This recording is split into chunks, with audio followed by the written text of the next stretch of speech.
Welcome to coverage of GP Atlanta Round 12. Maria Bartholdi here in the booth alongside Marshall Sutcliffe, Luis Salvatto on the left side of your screen, Stephen Neal on the right, about to do battle. These players are both 10-1, Maria, which puts them in a very good position to make a run for top 8. They're in the third round of their first draft today. They've got 3 more rounds after this, and they need to have a strong finish, but 10-1 is good here, especially whoever wins this round. Absolutely. Right now, Eddie Trail Hawk versus a thriving Grubs. Stephen Neal's going to get in for 1 damage. Yeah, you've got to feel great with this record sitting here right now in the tournament. It's looking pretty... Speaking of not feeling great. Yeah, no play from Stephen. The thriving Grubs are going to crash in for 3. Yeah, an impeccable timing would be ideal here, and Luis is going to have to hold his breath as he attacks, but nothing from Stephen. There's a smuggler's copter. Yeah, well, we knew what he drew for the turn. Yep, we sure do. Pretty good here, too. It is. That aerial responder can't attack into it. Yeah, and Luis likely will offer the trade for the thriving Grubs, though it is not impossible that Stephen accepts that offer. He may just take the 3. That's the more likely play. But also, you know, if he were to activate his smuggler's copter and block, he would trade it off for a powerful attacker on the ground, and he would also get to loot, which could help find him lands depending on what his hand looks like. So, you know, interesting decision to see after Luis attacks. More interesting would be if Luis attacked with both. Yes. Yeah, signaling that he has a pump spell of some sort or removal spell. Right. You see a copy of Smuggler's Copter. There come the Grubs. Just going to be the Grubs, and Stephen's going to take it. That would be the more expected play there. Just attack with Grubs, and Stephen takes it. Glint Sleeve Artisan is the play. He is electing to put a counter on it to make it a 3-3.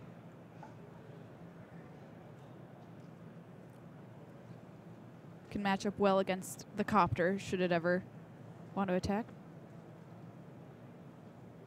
Prakata Pillar Bug from Stephen. He did manage to find a 3rd land. It is another Plains. Not quite sure what his other color might be. Let me take black, a look. I Yeah, believe. I'll dig up the list here. We would assume black based on the Pillar Bug, but sometimes people get desperate and just have to put, you know, off-color artifacts, if you will, into their list. Here's Spark of Creativity from Luis. He's going to exile the top card of his library. It's a Master Trinketeer. Oh, wow. He can either have it do the damage or play it. Whoa, he's actually having it do the damage.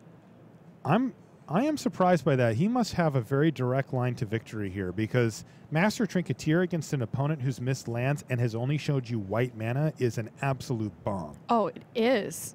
So difficult to deal with. Servos and Thopters get +1/+1, and then you can just use it to crank out servos all day.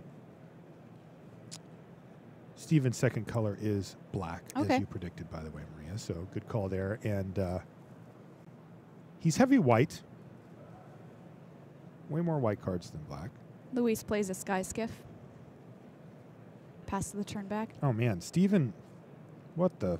What? What's going on? Lay it on me, Marshall. What's going on, buddy? He's got 3. Oh, I see. Okay, I was looking at the wrong column. That's good. Okay. He's playing an accomplished automaton. He did draft 3 of them. That's awesome. But the really highlight of his deck is that he's got 2 animation module. That's which is the rare one. It is the rare. He ended up getting multiples of those. Fireforger's Puzzle Knot is going to take down Stephen's 9th Bridge Patrol. Not before it crews that Copter. Copter currently being driven by a ghost.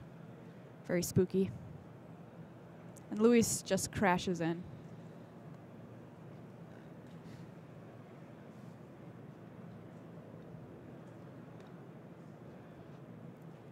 Copter lining up to block the Sky Skiff. And he is going to draw and discard. Which is one of the reasons this card has gained the nickname the Looter Scooter. Fireforger's Puzzle Knot going to finish off the final damage there on the Copter. Did he find a land with the loot?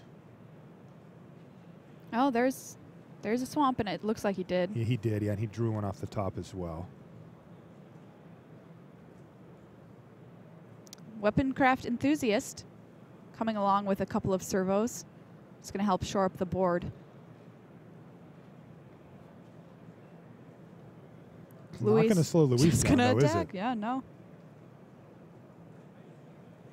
And with Steven all the way down to 2, he doesn't really have a lot of choices here. Yeah, he just has to chump block everything.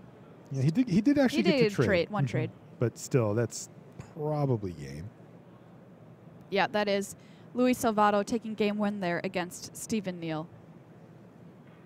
Yeah, Luis' deck looks pretty impressive. Stephen Neal really didn't get a chance to get off the ground there. No, he missed that one land drop, and that is one of the upsides to playing a deck like what Luis Salvatto's playing, which is, you know, he has a relatively low curve aggressive deck, and those type of decks tend to really hammer whenever you stumble. And, wow, he did a good job there. Because Steven ended up unstumbling, but it didn't matter. Yeah. Cash Turner versus Chris Fennell. Going to take a look in here. I think we might be seeing a game here. Yeah. This has been happening to us a lot today. Yeah, it was. Cash had just played a spontaneous artist, given it haste, and attacked with his team, and that was enough to get the last 6 points in. GG. GG. Luis Salvatto, 1 Pro Tour top 8, 1 GP top 8. Stephen Neal has a top 8 as well on the Pro Tour. Luis has 3 copies of Thriving Grubs, the main attacker that we saw on turn 2 there. Oh, really? Yeah, so he's doing pretty good with that. He's also got a Built to Smash, which is a card that, you know, you and I will keep in mind as we watch certain attacks and certain plays from Luis. Built to Smash, +3/+3, targeted to target attacking creature. It gains trample if it's an artifact. Important to remember that it only works on attacking creatures. This early in the format, I've made a couple of mistakes. Don't be me out there. No, yeah, everybody. everybody has to work through these at the beginning of a format. I've done it myself. I've also seen people online against me make some of those. You know, it often pops up with the rares as well, because you just get to see them so infrequently that it can be hard to, you know, really process what the card actually does. Luis also has a Ballista Charger and a Bomat Bazaar Barge in his deck. That seems to go along with his theme. I think so too. He has the Sky Skiff that we saw in game 1, of course. So pretty big. I think the Sky Skiff is a card. It's a vehicle that I quite like, and it goes in any deck. 2/3 body is nothing to laugh at, coming down on turn 2 with a low crew cost of 1. Evasion's nice on that. The real highlight, though, that we didn't get a chance to see from Luis is that he has 2 copies of Veteran Motorist. Oh, really? And DePaula. Oh! How's that for a 2/3 punch? Oh, talk about got there. Yeah. Stephen Neal, Let's see if he does it here. Yeah, this would be exciting. All right. Thriving Grubs. One of his 3 copies of Thriving Grubs is going to have to do. Unfortunately, the Grubs not into creating artifacts or artificing, as it were. It's there they go. A little more interested in blowing them up, as it were. Grubs hit the bin, 9th Bridge Patrol. That was a subtle strike there from Steven. Yep. Here's Spark of Creativity, revealing a Sky Skiff. He hit. That's good enough. There you go. He's going to deal the damage and pass it back. Wow, no 2-drop follow-up, though, for Luis. He really wanted to play a threat there after hitting off of that Spark of Creativity. And there's your friend, the Smuggler's Copter. Maria. Yeah, back again. No just play passes from it back. What is going on here? You know, I know that Luis does have a copy of Impeccable Timing in his deck. He could be hoping to just get the scooter here. Yeah. Steven's going to draw and discard. And Luis doesn't have that either. Okay.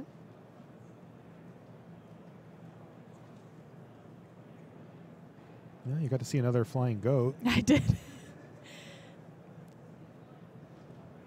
What is going on with Luis's hand? He is he just holding nothing. all lands? Another goat. He must be. 1 goat in the plane, 1 goat attacks. Put a counter on this goat.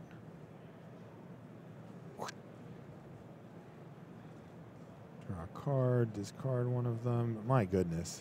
Wow, this is getting silly. Luis won a pretty one-sided game 1, but this one's been all Stephen Neal. Absolutely. Passes back. I was thinking of cards like Incendiary Sabotage, but Oh, that's interesting. it doesn't do anything against those ibexes. No, it doesn't, does it? Huh.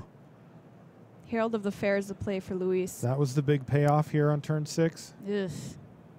That was it? Herald of the Fair with an equipment? Snare Thopter. Oh, goodness sakes. Brutal. Yeah, Luis has seen enough. Scoops him up, ties things up. One game apiece to Steven and What Luis. a bad draw for Luis. Yeah, that's too bad. He must have had lands in hand. He had to. He just did nothing for far too long. Big smile there from Steven. He's happy. Absolutely. Hey, I got to play Magic that time. And he has a Smuggler's Copter for a standard deck later. Yeah, he does, yeah. We're going to take a peek on Cash Turner and Chris Fennell here again. Eager Construct getting in for 2. Versus an Aviary Mechanic wearing a nice pair of goggles on the other side of the battlefield. In comes a Quicksmith Genius, which has a rummage effect. You know, when working on vehicles, you should always wear protective eyewear. You should. Yeah. You should. And this Aviary Mechanic really living that life. Safety first, kids. It's like a pair of Gearseeker Serpents and an Ether Tradewinds in hand for Fennell, maybe? Yep, that's what I see. We have Welding Sparks for Cash as well. Welding Sparks is enough to take down that Mechanic, Yeah. thanks to the Companion. It's always a question on how much pressure do you want to apply. Are you killing that Aviary Mechanic with your Welding Sparks, or are you hoping to save it up for something? Yeah, it's interesting because if Cash could see Chris's hand, he would do it. Right. But instead, he's going to be patient. And I think I like Cash's play here of being a little bit more patient. Even though it's not mana efficient, he's able to build out a much better board and then start using the Welding Sparks to get blockers out of the way. Snare Thopter is play from Chris. Flying in haste, 3-2. And he's going to get in. There comes Harness Lightning from Cash. Cash got a little lazy there, though. He should have 1 energy Yeah, left I'm not sure if over. he just decided to pay 3 for it. Yeah, I don't think he was really thinking about it, but this turn is still huge for him. Welding Sparks. Take Infinite. Yeah, that Doomed Operative does have +1/+1 Death Touch. Yep. That was that was 8 damage.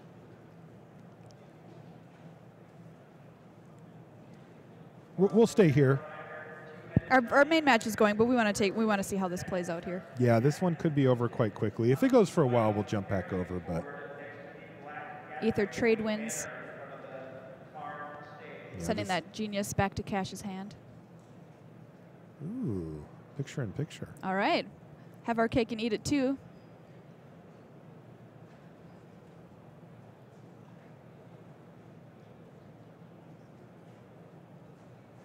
Cash going to play a Spontaneous Artist, giving itself haste. Effectively 8. ending the game here. Yeah, there we go. Cash takes it 2-0. We can head back to our main match. Luis Salvatto, Steven Neal. And Game 3? Game 3. We have a veteran motorist on the table as well. I think I saw that down one there. of the 2?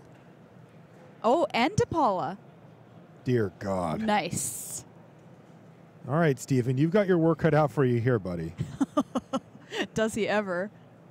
How about gold uncommon into gold rare?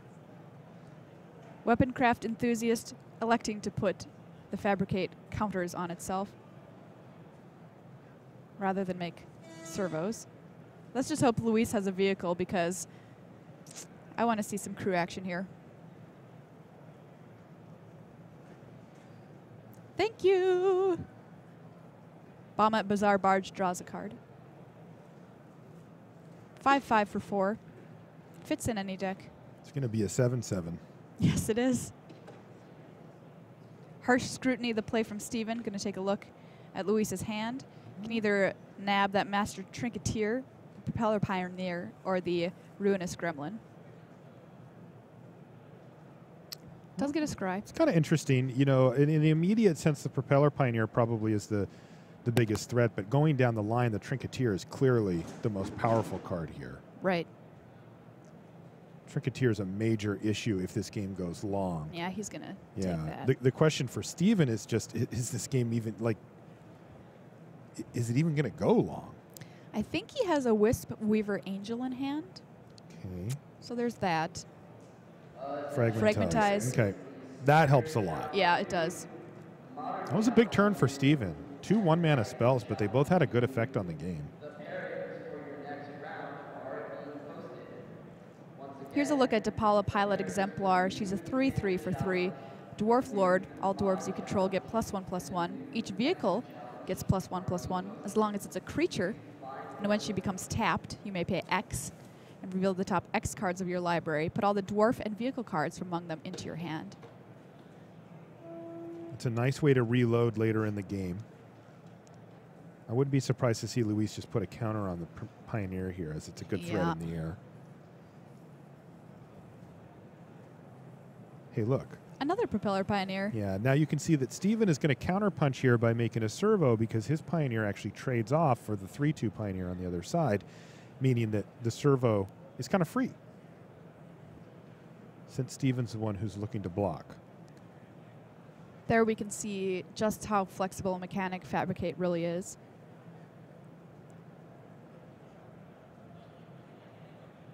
Allowing players to choose what would be best for them in any given situation.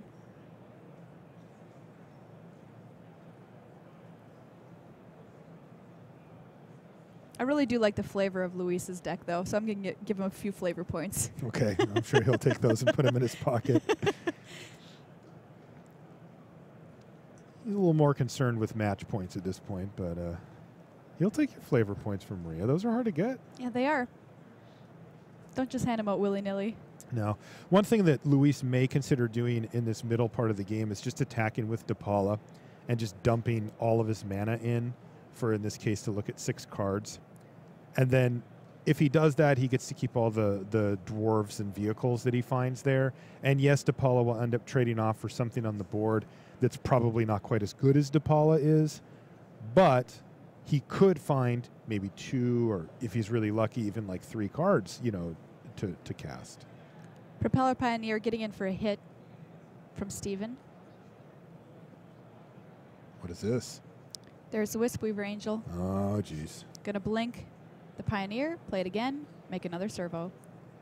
And here is a great example of, this is a blue-black deck, but, or sorry, a white-black deck, but we talked about blue-white earlier being a blink deck, and Wisp Weaver Angel, one of the cards you would really like to see in that kind of deck. Wayward Giant is the play from Luis, 4/5 menace. Don't you cry no more. He's going to be able to start jamming with that thing and forcing some pretty awkward blocks from Steven. And he still has that Depala plan for later in the game, too. Steven's going to fly in. Propeller Pioneers will trade off. Luis take 4. Thriving Ibex. Would you say Thriving Ibex is the GOAT? I would say it's a GOAT.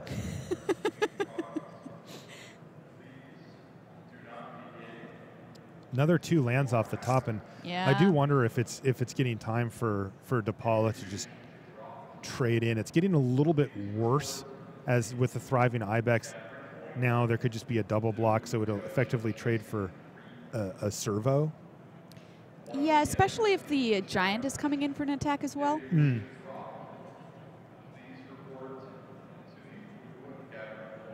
It's funny because Luis had a very quick start this game, but never actually hit Steven. And Steven is actually ahead on board now, has recognized that, and has started attacking Luis. You saw that trade with the Pioneers. And here we go. Here's Depala. He's going to pay 4. Just 4. He must have something in mind. Miss. Well, oh, there, that is a dwarf. Fairgrounds Warden. Oh, that's a nice hit. There you go. Wow. That worked out pretty well for him. He even can cast it because he left himself that 3 mana. Maybe that's what he was looking for. I guess so. I mean, he can't cast it now because he's in the middle of combat, but...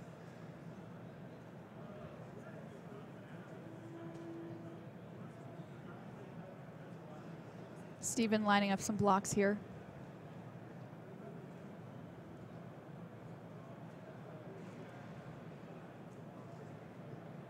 There, a look at Fairgrounds Warden, a 1/3. When it enters the battlefield, exile target creature an opponent controls until it leaves the battlefield. This is the obvious block for Steven. This is kind of funny. I don't think Luis is actually considering just killing the servo here. Yeah, there he goes. He's going to blow up his gremlin. You know, I think it does make sense for him to do that. Subtle strike. Steven saw this coming, though. And he's just going to shrink down the giant, which doesn't do a lot. It just, one less damage. But he still gets to kill DePaula. And in the meantime, he got to take out that gremlin. Wow. That was a really nice setup by Stephen Neal, because he easily could have blocked with an additional creature and just prevented that. But he saw it coming, and it worked out really well for him. Now he's just going to swing in with the team, paying another 2 energy to give his goat another counter. Yeah, this game has completely gotten away from Luis Salvatto. He does have the Fairgrounds Warden that he can cast now, though. Yes. But, business. Aerial Responder. 2/3 flying lifelink vigilance. Fairgrounds Warden's going to steal that Wisp Weaver Angel. Lock it down. So Careful, Luis. You 3. He does have the ability to gain some life back with Aerial Responder. You know, he's just going to think better of it and pass the turn. Yeah, he has good blocks right now, but if he had attacks with the giant, then his blocks look worse, especially if Steven can come up with 2 energy before combat. Captured by the Consulate on the Aerial Responder. The most annoying card. Oof. The good news, though, for Luis is that it can still block in this scenario, and it is a really good blocker on this board, so he's actually stable still. The really annoying thing is that any removal spells that Luis finds are going to have to get fired off on that. Yep. On his own aerial responder, so he'll just end up having to keep them in his hand until it can block and trade.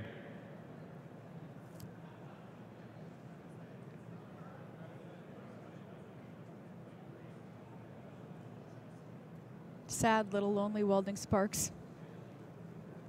Skywheeler shot is the play. That's a big play. That's a big play. Yeah. Yeah. Gets a scry as well. He scried at the top also, which is not good news for Luis Salvatto. Swings with the Thriving Ibex. A goat. A goat. The Aerial Responder will jump in the way. You see that, Luis pound the top of his library. He's got something in mind. I looked to see if he had a sweeper, but he doesn't. All right. Just able to play that Sky Skiff. He's going to crew it to block, to jump block the Ibex. He has to. Yep. This one's just about done. Up, lands. There's the handshake. Stephen Neal taking down that match. Yeah, good run here from Steven. He's going to be 11-1. Now, Luis Salvatto not out of it. X and 2 still has a shot at top 8, but he's going to have to win out on his draft to put himself in that spot, and he's not even guaranteed at that point. So, tough loss there for Luis Salvatto.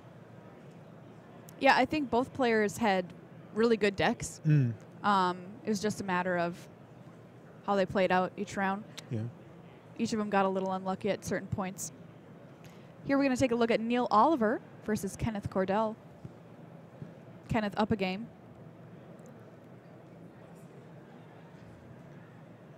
Looks like Kenneth is under severe assault here. Yes, he does.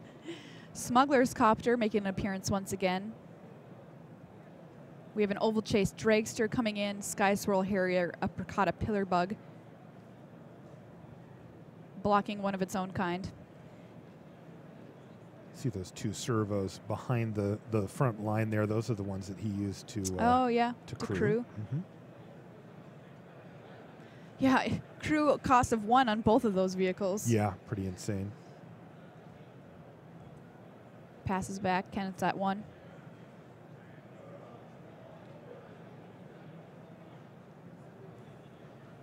You can see that Etherborn Marauder, 2 counters on it, locked down with revoked privileges, wearing a Torch Gauntlet. Had the possibility at one point of gaining him a lot of life. Yeah, that's going to do it. Neal Oliver tying things up, taking that game. We're going to get a game 3. A little East-West Bowl clash down there on the left. Whoa, look at that. Mono East-West Bowl sweaters. Mm-hmm. You think Kenneth is looking around like, where's my sweater, guys? That's what I'm thinking right now, Marshall, because I'm freezing. Because you're cold in Yes. here? It is cold in here. I like it. How could you? I'm super into it. Yeah, that's Tim Wu and Ben Weitz playing against each other down there. Tough to play against your teammates.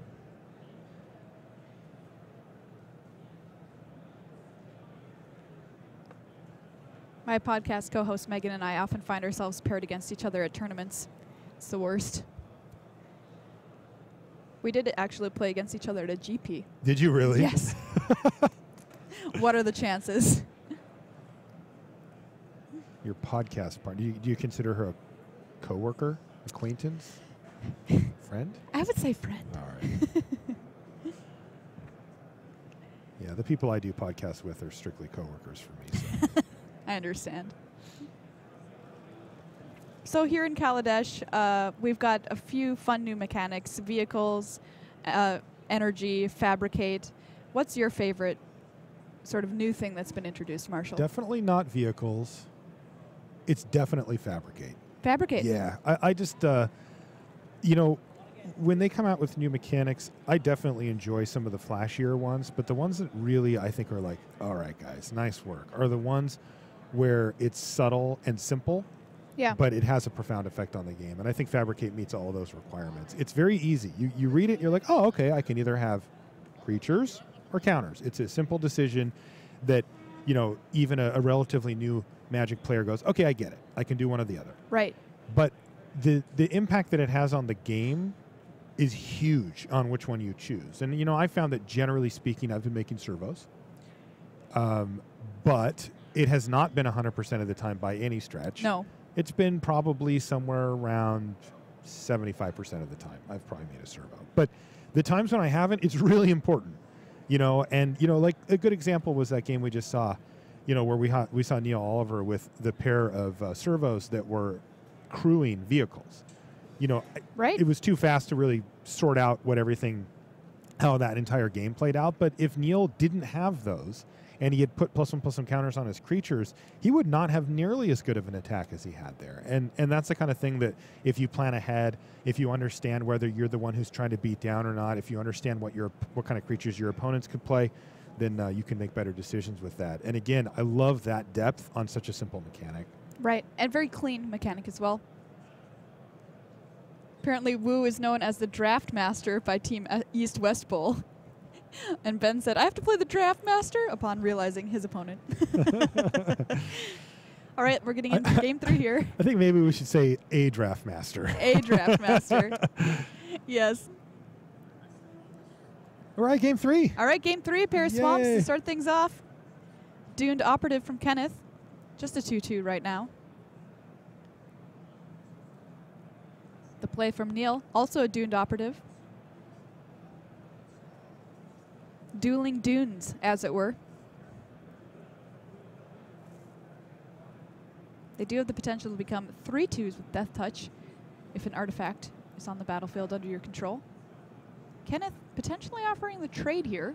This is a lot of the decision-making that goes into whether you would accept the trade or not from Neal Oliver's perspective has a lot to do with what's in his hand specifically. Right.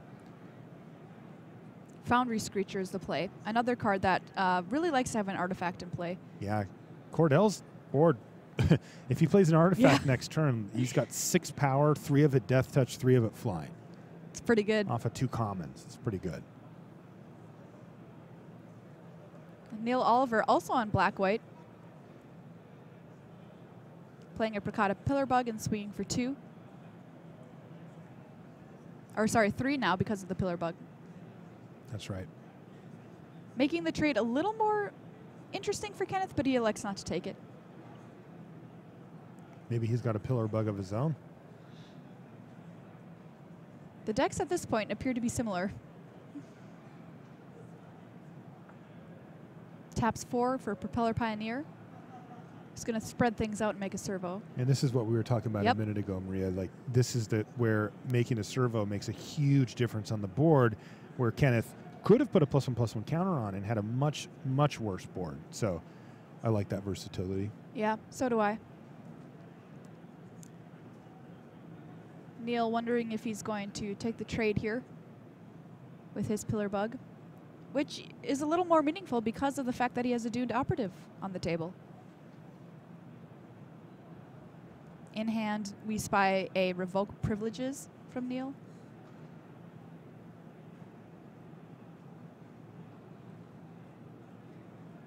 Maybe even 2. Yeah, 2. Now you can see why he wanted to keep his creature alive on the second turn. That's one of the ways that you can help make that decision is, do I want to trade? Well, he needs a threat if he's going to use those Revoke Privileges over and over again. Yeah, he is going to take the trade there. You don't want to be in a situation, you know, and I was going back to that turn 3 attack from Kenneth.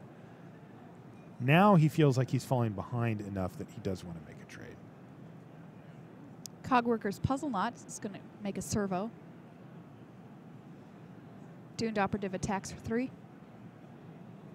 No trade there from Cordell. He's got a flyer. He's more interested in keeping that around. Yeah. Neal, though, does have the ability to sacrifice the Cogworker's Puzzle Knot here with his remaining 2 mana and get himself another servo. He also could represent Impeccable Timing, Sure Strike, a bunch of other stuff. Or Subtle Strike. 5 power in the air. Yeah, that's a big hit. Takes a chunk of damage. You can see why Neal decided to trade last turn. Aetherborn Marauder, 2/2, flying lifelinker, no counters to move on to it. Neal's just going to make another servo.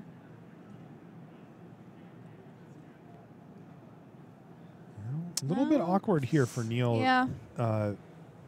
You know, he's going to miss a land drop here, it looks like.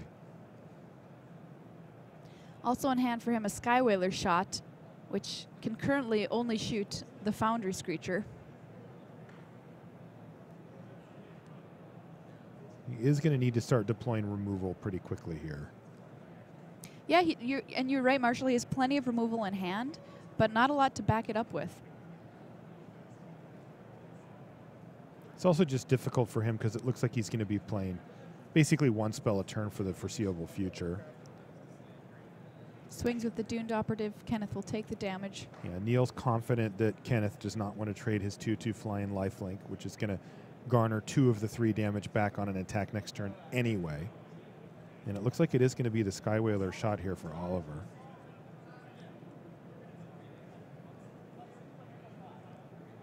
Yeah, when you're facing 7 damage in the air. Yep. And in they come. No blocks, past priority, and now we're going to see Skywhaler Shot here from Neal. This is also going to let him scry 1. He's thinking. Just going to bottom it. Take 4. Kenneth gains a couple life.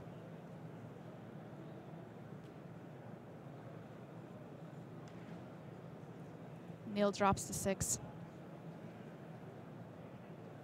Filigree Familiar for 2 more life from Kenneth. Passes back. Oval Chase Daredevil is a draw for Neal. Yeah. He may just be too far behind here. Yeah. Again, he has the ability to play removal spells on 3 consecutive turns. You'd think that would be able to solidify his board state, but I think he's just going to have to start revoking flyers here. He plays Revoke Privileges on the Aetherborn Marauder and has to pass back. Okay, you know, he falls down to 4 here to the Propeller Pioneer. But then if he revokes the Pioneer, okay, then, you know, we're talking business. Filigree Familiar attacking as well. Yeah, Neal's not going to want to make this block, but he's going to feel kind of forced to, it looks like. Yeah, 2 servos in front. Take 2. trade. Kenneth gets to draw a card.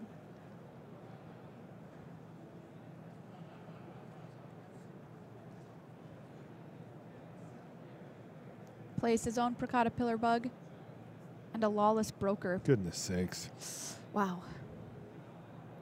Lawless Broker, 3/2 for 3 when it dies. Gives something else a +1/+1 counter. Restoration Gearsmith, I believe, was a draw step there for Oliver.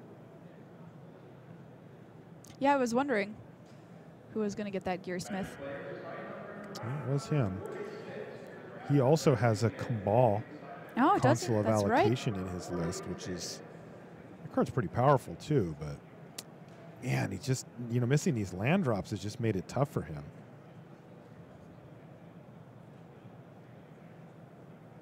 Here comes Restoration Gearsmith. May just need to get the Pillar Bug back. He's going to look at what's going to happen in the air over the course of the next turn or two. He also has to consider, looking at his hand, what if he were to draw a land next turn? Would he be able to play 2 spells maybe? Returning the Pillar Bug. Yep. Die Young. He's just going to show him a Die Young, which presents lethal damage. All he has to do is Die Young the Doomed Operative and attack with everybody. There it is. Kenneth Cordell takes it 3 games over Neal Oliver. Well, it was neat to see both of those black-white decks. Haven't had a chance so far for us to see that in the draft area yet today. And that is one of my early favorites for color pairs. Oh, is it? Is black-white. Yeah, I've been drafting that quite a bit. I really like the Restoration Gearsmith stuff. I also really like the Doomed Operative stuff. I like both of their decks quite a bit. That's kind of where I want to be in the draft format. Cabal, also a really strong card in a black-white archetype. Very good. All right, well, that's going to do it here for round 12 at GP Atlanta.